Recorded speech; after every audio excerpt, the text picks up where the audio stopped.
Good afternoon. I'm Ted Patterson. I'm the Assistant Deputy Minister for Primary Care at the Ministry of Health here in British Columbia. Pleased to join you from the traditional territory of Lekwungen people, the Songhees and the Esquimalt nations here in Victoria.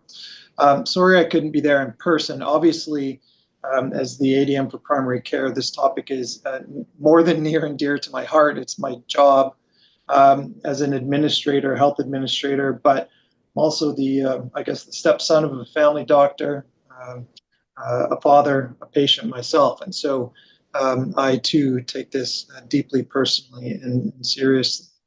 I am thrilled to introduce the Crichton Lecture as well. I'm going to say a few words about Anne Crichton herself before we get into this. Anne was a professor in the Department of Healthcare and Epidemiology at UBC from 1969 until 1985. She served as the director of the Masters of Science in Health Services Planning and Administration program and contributed tremendously to both the province and university with her forward-thinking perspective on health. I understand she also served on the Vancouver Regional Health Board and published several books and numerous papers, and you can check those out on researchgate.net. And get a list. Her book, I think, was published in 1997, Healthcare, a Community Concern, ? Was viewed as a much needed and early call to reform to a system that was crisis oriented, perhaps still is, where she supported health promotion, prevention, community care.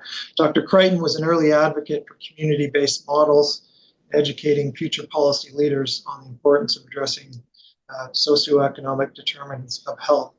Many of the concepts and models she supported for nearly 50 years are increasingly relevant today. I also want to take the opportunity to acknowledge Dr. David Sue, who's, I understand, is in the audience with you today.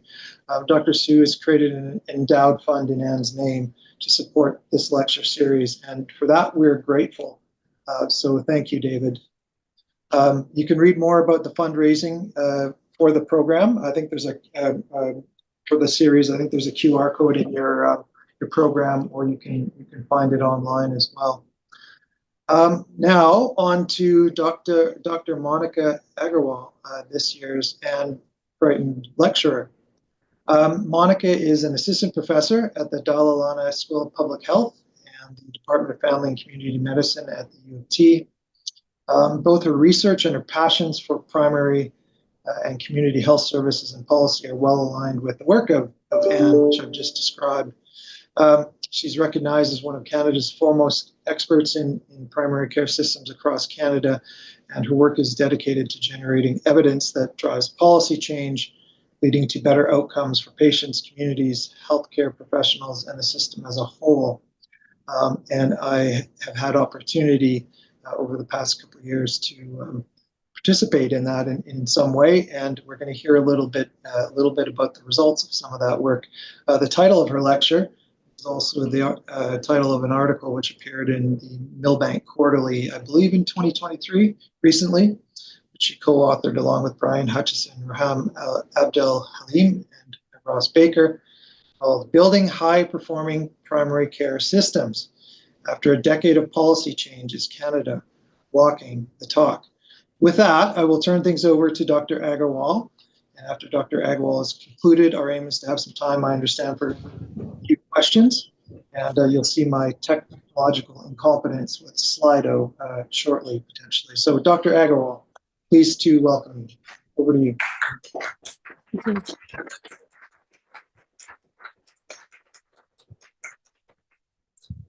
Thank you, Ted, for that introduction. Good afternoon, everyone. I am delighted to be here and extremely honored to be delivering the Anne Crichton Lecture this year. As many of you know, this conference has been running for many years, but this is my first time. And the energy in this room is inspiring. It's nice to see that so many people are here because they share a passion for making primary care better. Before I delve into my talk, I just wanted to say that I am a health policy and health services researcher. I have spent a lot of my career studying primary care reform in Canada, and I've had the opportunity to work with different levels of government to shape primary care policy. Now, I will say that my academic journey has been a much more difficult one. And so my commitment to this field is deeply personal. 20 years ago, I lost my mom. She was the love of my life, and it's been very hard to live without her. When I look back now at her care journey, I realize that a broken healthcare system failed her and failed me. I think a lot about how different her story and my children's story could have been if she had received timely access to patient-centered and coordinated care. Somehow I suspect that many of you, whether it's through your own care journey or through the journey of the people that you love, have experienced similar disparities. Now, fast forward to the present, my experience has been the opposite for me and my family. We are amongst the fortunate ones to have a compassionate family doctor who is always there for us, and she works in an interprofessional team. We rarely wait for appointments because we have access to after-hours care. We also have same-day appointments. Our doctor has advocated for us through disease, through emergencies. This kind of patient-centered care means the world to me. My doctor may not be my family, but she sure feels like an extension of it. But here's the problem. I'm one of the fortunate ones. I would argue that most Canadians in this country don't have access to the kind of care that I receive. So I'm still here because I want to play a small role as a primary care researcher to build a better future for all Canadians in primary care. So with Canada's primary care crisis at yet another crossroads, my goal today is to tell you a little bit about what I've learned about primary care reform. So I'm going to start my talk with discussing the aims and the principles and the attributes of building a high-performing primary care system. And then I'll talk a little bit about the state of reform in Canada and the policy levers we have to move things forward. Before I get started, let's talk a little bit about the primary care crisis. So we all know that we are falling behind on access to care. If you look at this slide, you can see that Canada is at the bottom of all Commonwealth countries when it comes to being able to get a doctor or place of care or same or next day appointments. And this unfortunately leaves a lot of Canadians seeking their care in the emergency rooms. And the worst part of all is that it affects the most vulnerable people in our society. Now, there's numerous reasons that have been cited for the crisis we're in. We know we have a provider workforce that's burnt out and they're leaving the profession. We're seeing less patients in clinic because they're more complex and they're aging. We also have providers who are choosing not to pick family medicine. Now, when you read Anne Crichton's work and on the evolution of the healthcare system, as well as her solutions around community primary care, it shouldn't surprise us that we're in this crisis, right? There's been decades and decades and decades of reports that have been released indicating that we need bold reforms in primary care. Yet, all we've really been able to achieve is what I like to call tinkering with reform and at the margins, which is we make small changes, but the status quo continues. So if some of you are thinking, haven't we been here before? Well, we have. In the 2000s, we were actually facing a very similar crisis in primary care. And at that time, the federal government invested $800 million in a primary care transition fund to revamp primary care. Does that sound familiar to you in terms of what's happening now? It should, right? Because the federal government has invested $25 billion in rejuvenating healthcare, with a proportion of that for access to primary care. So a decade after that first crisis, I had the privilege of meeting Dr. Brian Hutchison, who was from McMaster University. Brian was a pioneer in family medicine and a trailblazer for primary care reform. When I met Brian, it was clear that those initial federal investments had not achieved the kind of reform we would have wanted to see back then. And so what we learned from that experiment is that buying change in the absence of accountability and rigorous evaluation was not a long-term strategy that was sustainable. So we knew at that time that we needed a consensus-based vision and action plan for primary care. This led us on the path of developing a discussion paper that was for the Canadian Working Group for Primary Healthcare Improvement. And our goal there was to develop and push a national primary care strategy.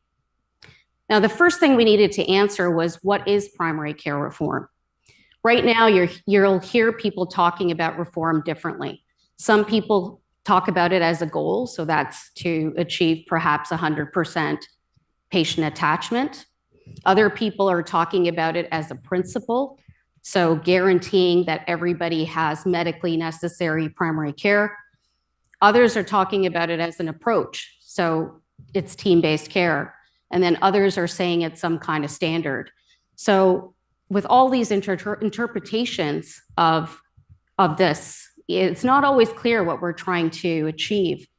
And so when I started my research in primary care reform, the first thing I wanted to know was, what are we talking about? And what I learned was that primary care reform is really a shift from primary care to some form of primary health care. So when you look at various different emerging models of primary care reform, some of them resemble Barbara Starfield's definition of primary care, which is the level of a health service system that provides entry into the system for all new needs and problems, provides person-focused care over time, provides care for all but very uncommon or unusual conditions, and coordinates or integrates care provided elsewhere by others. And then other times, the models that emerge are closer to the definition of primary health care, which is commonly the World Health Organization definition, which includes primary care and also addresses the main health problems of the community, providing promotive, preventative, curative, and rehab services accordingly, and involves, in addition to the health sector, all related sectors and aspects of national and community development, which also includes the social determinants of health. And this was something that Anne Crichton really pushed for. Other times, emerging models fall on a spectrum from primary care to primary health care. So just to give you an example, this is a graphic from some research I've done looking at primary care reform. And what I did is I analyzed on a spectrum from primary care to primary health care the vast number of models that we have tried to introduce in Ontario. And you can see some of these models fall either closer to primary care or they're closer in the primary health care spectrum. So given the lack of clarity on primary care reform and what we're trying to achieve, one of the things we did back in 2010 is we conducted a national consultation with a diversity of stakeholders to identify the key components of a primary care strategy. So today, you'll hear a lot of people say the aims of primary care are first contact, continuity, person-centeredness, comprehensiveness, and coordination. What we found through our consultation process was that it was bigger than that. It includes accessibility, safety, effectiveness, efficiency, equity, and population health. Now, with the federal funding that has been released, there's a lot of focus on having a provider. So the focus has really been on looking at attachment. However, that worries me because I often worry that if we focus too much on attachment, what is that going to mean for other important aims like timely access or patient-centered care or coordinated care? For example, my mom was attached. That wasn't the issue. She didn't get coordinated care. She didn't get timely access to care. So as policymakers design reform initiatives, it'll be very important to clarify the aims of reform and ensure that we're not sacrificing some aims in favor of others. Our healthcare system is woven into our national identity, and so the values for transformation matter. 13 years ago, these were the principles that people indicated were important for primary care reform. So I'll leave that there for you to look at. When you look at these principles, do they resonate with you? If they do, nod your head. They should, right? Yeah, I'm guessing a lot of you are talking about universality, equity, engagement of all stakeholders, public benefit over provider interest. So once we had established what the principles were, the next thing we needed to do was figure out what are the strategies and solutions that would enable us to achieve the aims that we're interested in. And so based on the evidence and in consultation with a variety of stakeholders, we developed something that we call now the Aggarwal and Hutchison framework. In this framework, you can see there's a variety of different attributes, and they're all anchored with the explicit policy direction in mind. And that's what I'm talking about when I'm talking about the strategy. So the attributes that we identified were having governance mechanisms at the local level to organize primary care.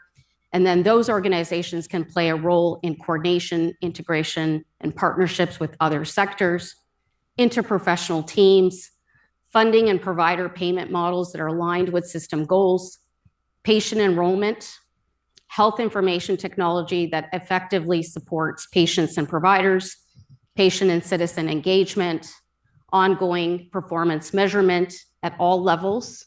So at the local, regional, provincial, territorial levels, as well as the federal level. We have lots of good evidence that training for quality improvement results in very good outcomes. And here, leadership development is by far one of the most important attributes in this framework, because without leaders at all different levels, there's no chance for change. So developing leaders at all levels is essential for building a high-performing system. And then finally, systemic evaluation of innovation and research capacity is also important for making sure that we have the information we need to inform policy and practice. So once we had determined what were the solutions, the next thing we did is we looked at what the state of progress looked like for these attributes across 13 jurisdictions. So we did that analysis back in 2012, and then we did it again in 2021. And I'm proud to say that we published this work in 2023 in Millbank Quarterly in the fall. And we found out in January of 2024 that this paper was one of the 10 most read papers in Millbank Quarterly. So the paper is called Building High-Performing Primary Care Systems After a Decade of Policy Change, Is Canada Walking the Talk? So let's answer that question. Here, I'm going to present some maps for you, and they're going to show you where we've actually made some good progress. So on this slide is the map of Canada, and you'll see it's color-coded. The red indicates that we've had no implementation. The green indicates that we've made substantial change or system-wide change. Yellow indicates that the change has been limited, so it's been more pilot projects or research projects. And gray will indicate that we don't have any data. So in 2012, you can see that 5 jurisdictions had a policy direction for primary care. And then by 2021, 4 additional provinces joined the green zone. Now, there is differences in what people are doing in terms of the aims, but the most common ones were access and attachment, comprehensive care, and coordination and integration of care.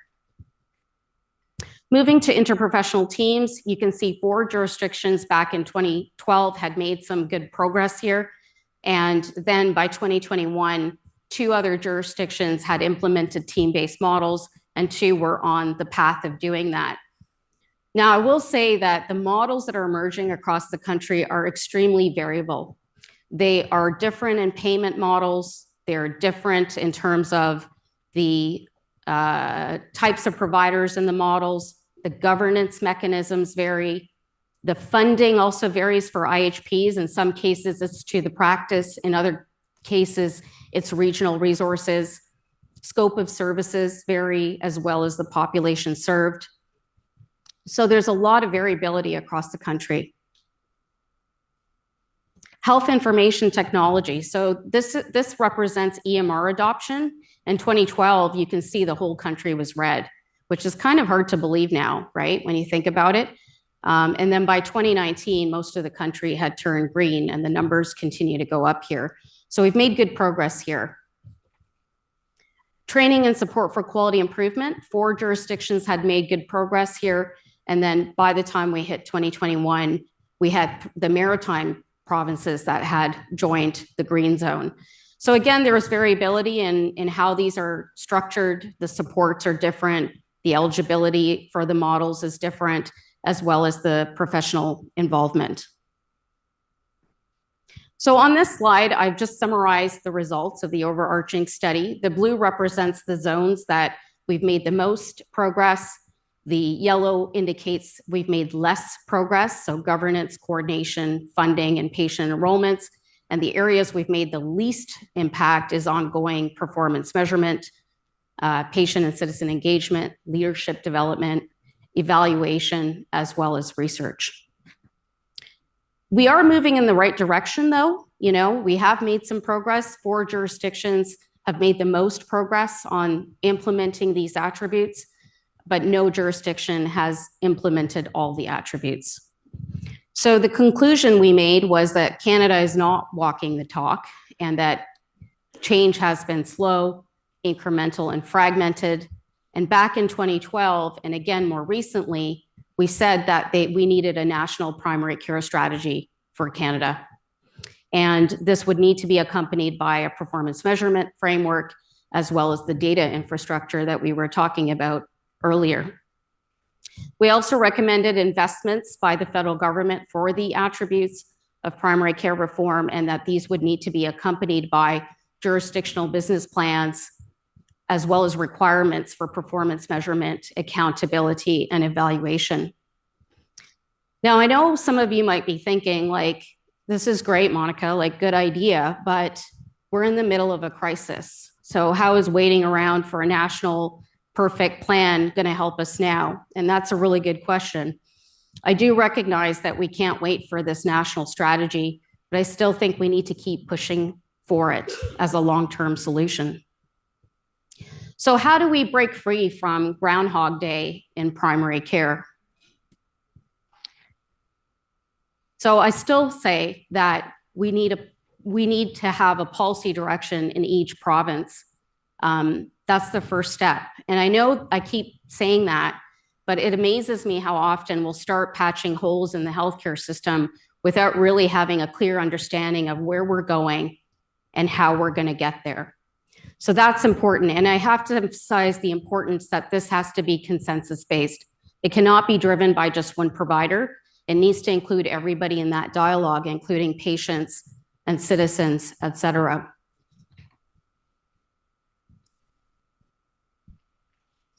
The strategy also needs to accompany a performance measurement framework. I want to put on the screen here this performance measurement framework that was developed by Dr. Haj Ali and Dr. Hutchison for Health Quality Ontario.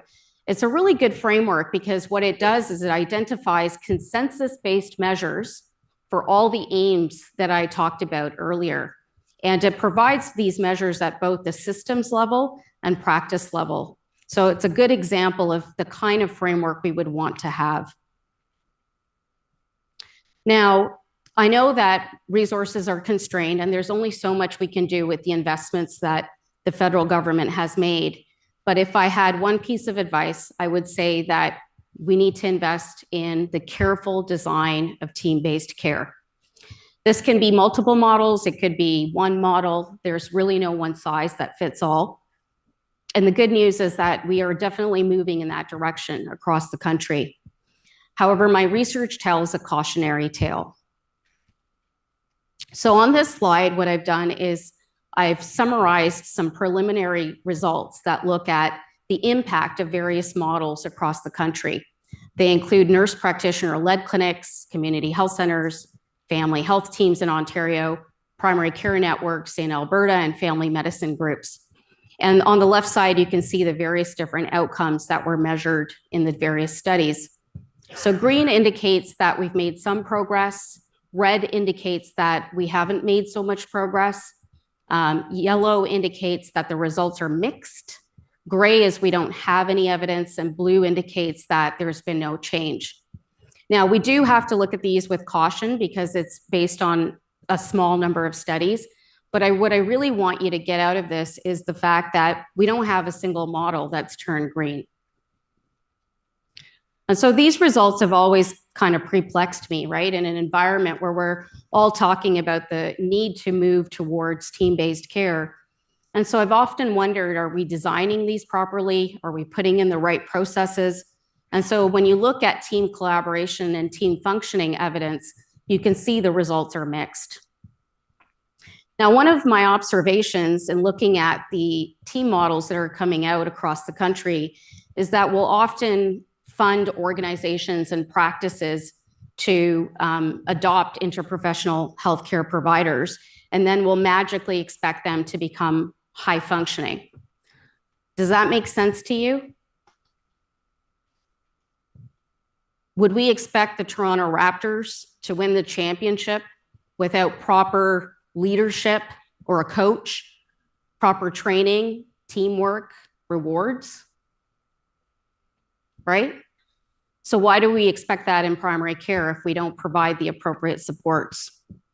So that led us on the path of doing another study, and that was to look at what are the different factors that influence team functioning and team performance, with focus on looking at payment models as well as extrinsic and intrinsic incentives. And one of the key things we found was that fee-for-service payment models are not conducive to team-based care, which then speaks to the importance of aligning payment models with the outcomes that you're trying to achieve. Now, we don't have a perfect model, like we haven't found it yet, but there's generally consensus that we need to move towards some kind of alternative payment model. The other thing that we learned is that one way to incent team functioning might be to target pay-for-performance incentives at the team level and incent teamwork, patient satisfaction, and system outcomes. And all of this has to be accompanied by rapid evaluation because we don't actually know right now what works. The other thing that we learned from the study was the key importance of skilled leadership. Leaders are responsible for strong organizational cultures, and they foster intrinsic motivators, which we found are really essential for high functioning teams. So, and sometimes even more important than remuneration or extrinsic incentives. So things like job satisfaction, professional autonomy, sense of belonging, and work-life balance are really important intrinsic motivators that drive high function. And we need competent leaders and skilled leaders to be able to produce those cultures. We also learned that some of the extrinsic motivators and incentives that are crucial for building a high-performing primary care team includes having the appropriate interprofessional healthcare providers, the physical infrastructure for people to collaborate, professional development opportunities are important, information technology so that people can communicate within and outside of the team. Team training is another really important feature. A lot of providers come in and they don't actually know how to work together. So you can understand why team training would be important, as well as clear guidelines and protocols that tells everybody what their roles and responsibilities are. And finally, we learned that providers are motivated by performance. So putting in performance measurement frameworks is one way to enable team functioning, and accreditation is a way to motivate performance. Now, the big question everybody has right now is how do we build capacity in an environment where we don't have enough family doctors and nurse practitioners? And so a few years ago, I did a review for the College of Family Physicians of Canada, in which we looked at potential best practices. And it's quite interesting when you look at these models, how different providers can actually improve capacity. And it's often people that you don't think about when you are looking at a team. So for example, paramedics can play a very important role in doing home visits and after hours care. Community health workers can play an important role in patient navigation across the system. Medical office assistants and panel managers can take on chronic disease management, prevention, health promotion. So there's lots of creative ways that we can build capacity. There's also increasing provider scope, and we're seeing that happening across the country. And we need to obviously continue to build our workforce, and there's a lot of work that's been done in that particular area.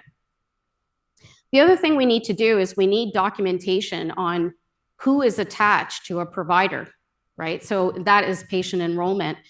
And one thing I just want to clarify, because I see people confuse it a lot, is that attachment is not enrollment.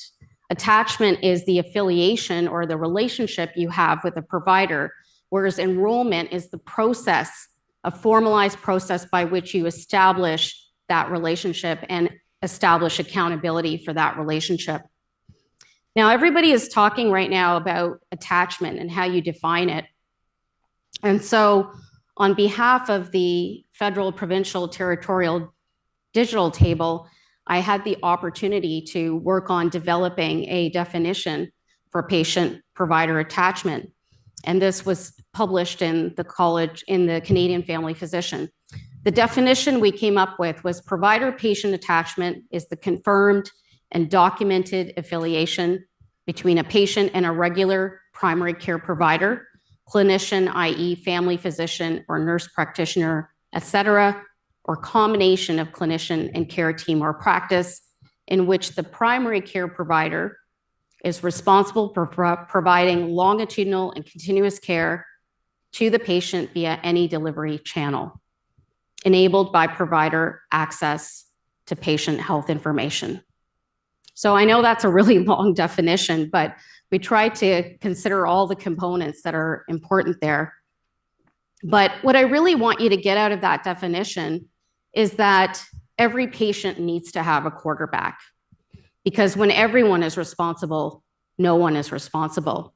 And jurisdictions that have gone on the path of attaching to the team have started to see the challenges of doing that. So one of the benefits of adopting the definition that we have put together is that it gives the team and the patient the flexibility to decide who is the best quarterback for them in that arrangement.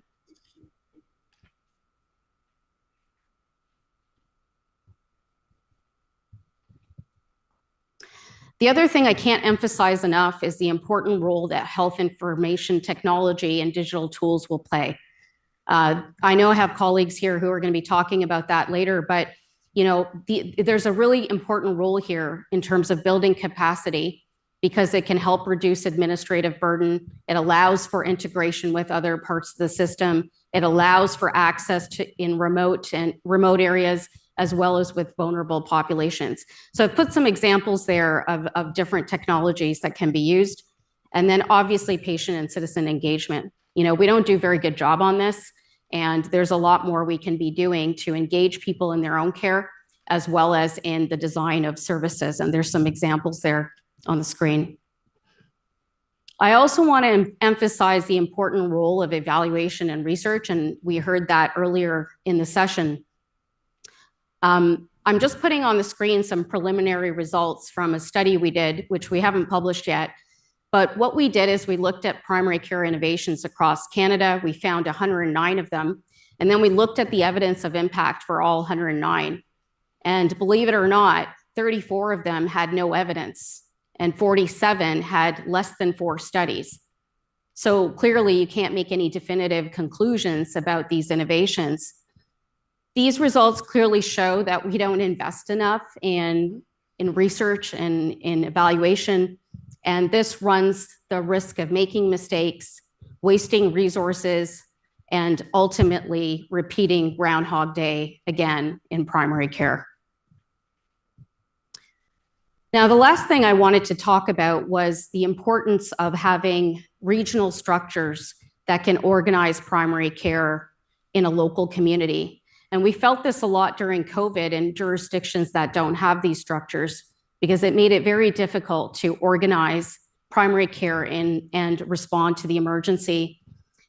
The value of these organizations is they can play a key role in workforce planning, coordination with other sectors, integration of information technology in the community, quality improvement, performance measurement, developing programs that make sense for that community, as well as spreading interprofessional teams and putting practices together in a way that they can share resources, as well as perhaps after hours activities. Now, one of the things I wanted to mention is that just like teams, the effective implementation of these models will be important. So we just finished a 3-jurisdiction study for Canadian models. And 2 of the takeaways for us was that the boards and the shared decision-making that takes place in these organizations has to be inclusive. It needs to include providers, patients, government. Everybody needs to sit at that table. And also, we need performance measurement and accountability for the funding that goes to these organizations. Now, there's one more thing we learned from this study, and it really applies to any innovation, and that's the importance of investing in change management. As any innovation, even the best policies will fail if you can't bring people along. As John Cotter once said, transformation is a process, not an event. It advances through stages and builds on each other and can slip back if not managed carefully. So what we learned from this study is that the first thing you need to move people along is to develop a strategy and have a vision, something that they can actually buy into, see themselves in, believe in. You then need to put money behind it, and that then signals to people that you value them, and it keeps them from not feeling demoralized, which is kind of the situation we're in right now. The other thing we heard was that change management is better fostered by an arm's length organization from government. People are more likely to engage with an organization they feel they can trust, and that needs to be with a change leader that they can trust. So that leader then becomes responsible for engaging people and convincing them that the change process is going to benefit them and it's going to benefit their patients. Leadership development will have to be an important part of this, because you need to build champions across jurisdictions. And then finally, you need to co-design models. You need to co-design performance measurement frameworks. Otherwise, people won't come along. So as I conclude this lecture, I want you to remember that the numbers and the data that we've discussed today represent real lives and real stories. I reflected earlier about the heartbreak of losing my mom to a fragmented system. I later shared the relief of knowing that my own family benefits from patient-centered primary care. These stories remind us that the work that we do is not academic or political, but deeply personal and fundamentally about people. We currently stand at crossroads in primary care, where the decisions we make today will determine the future of primary care in Canada. As Winston Churchill once said, we cannot let a good crisis go to waste. A high-performing primary care system will require bold ideas, strategic investments, and most importantly, accountability. We must ensure every innovation is measured, every policy is evaluated, and that every improvement directly enhances the lives of Canadians. I want to be clear here that accountability is not about assigning blame. It's about ensuring that the efforts we put in place result in meaningful change. We have the evidence, we have the frameworks, we now have the funding. What remains is our commitment to act. So I call on you to be the generation that will walk the talk and turn this crisis into a catalyst for change, ensuring that every Canadian has access to timely, coordinated, patient-centered primary care so that no person or family falls through the cracks. I want to thank the committee and Dr. Shu for giving me this wonderful honor. Thank you.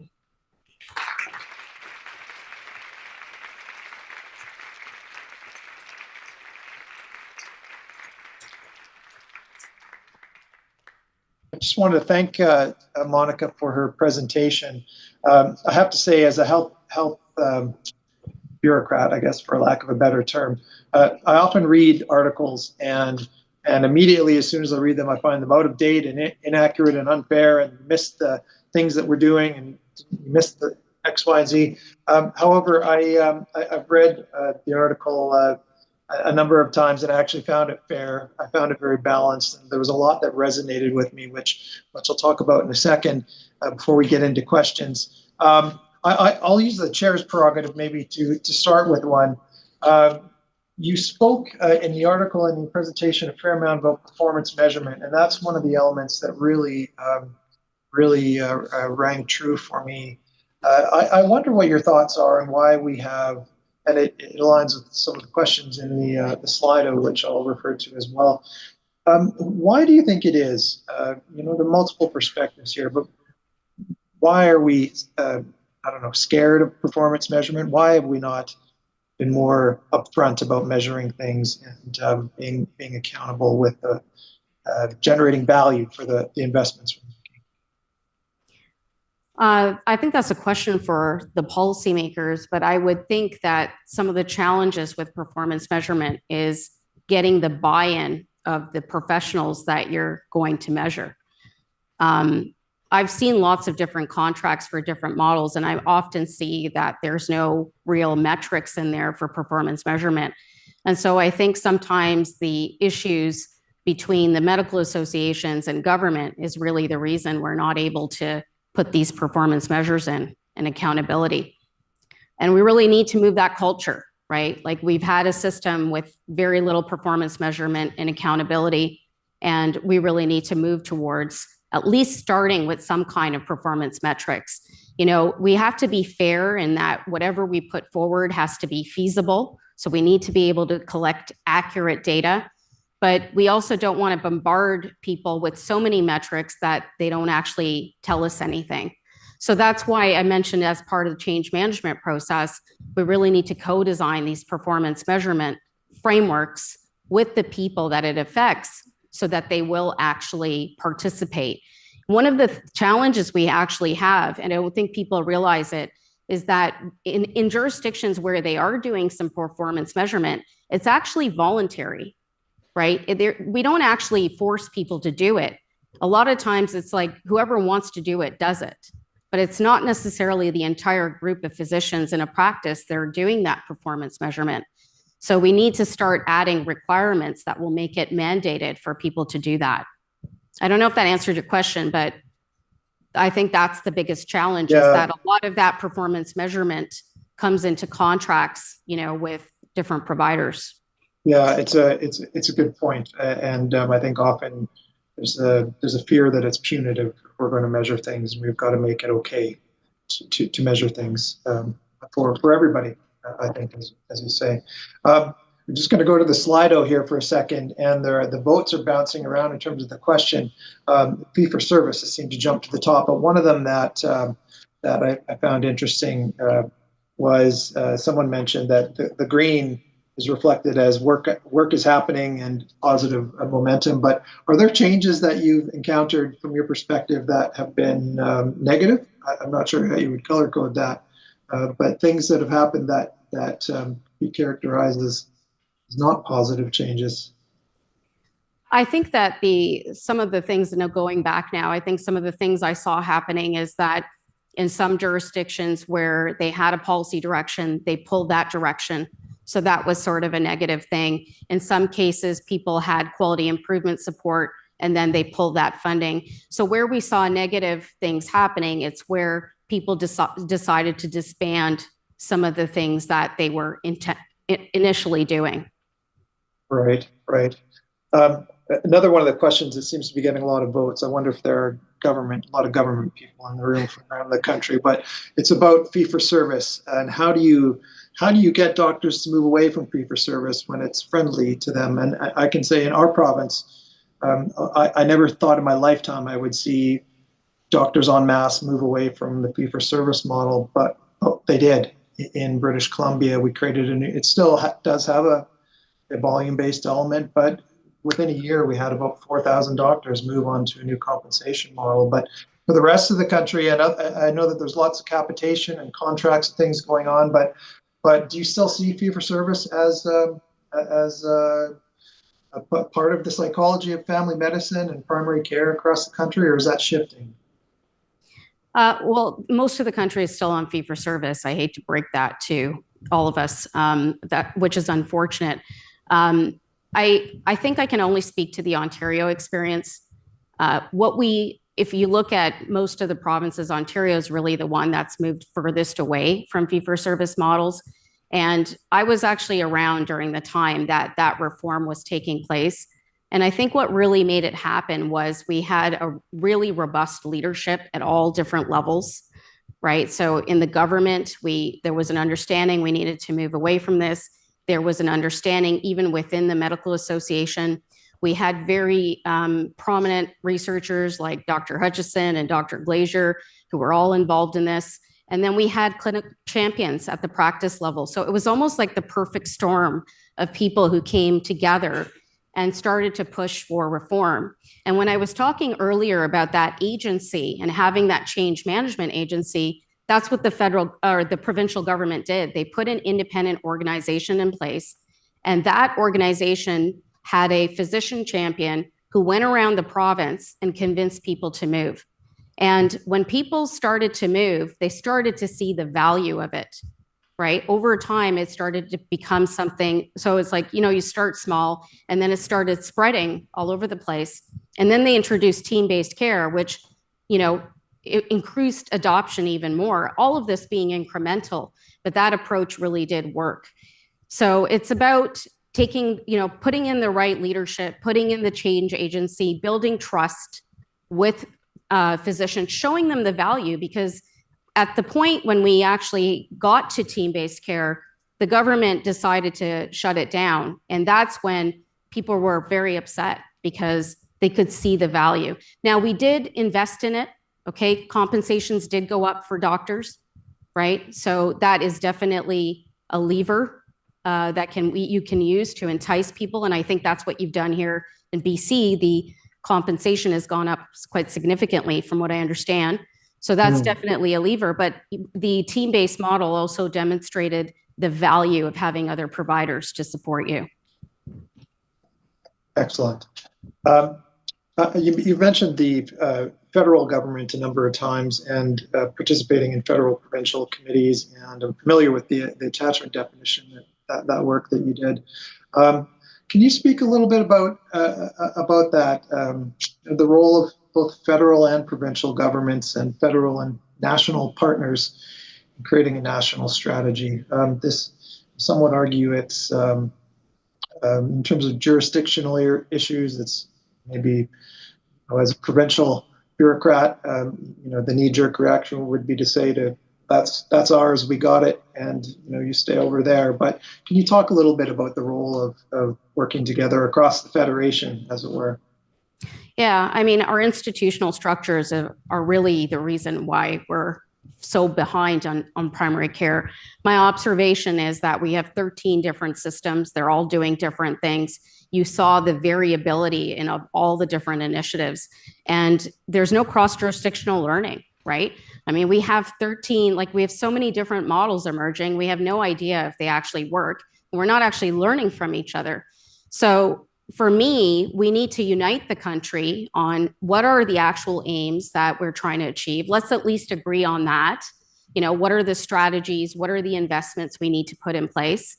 And then what are some of the metrics that we're going to actually measure? And to do that, and I recognize that the federal government doesn't have the power to do that, but they certainly can play a leadership role in bringing the PTs together and working on And we've developed strategies for other initiatives. So why wouldn't we do it for primary care? Yes. Right? So Yeah. it's really about taking that leadership and role of sort of developing a strategy that we can all agree on. And then obviously the contexts across the country are different, but at least we are on the same page in terms of where we're going. Thank you. Thank you, Thank you, Ted, Monica. and thank you, Dr. Aggarwal. Thank you so much.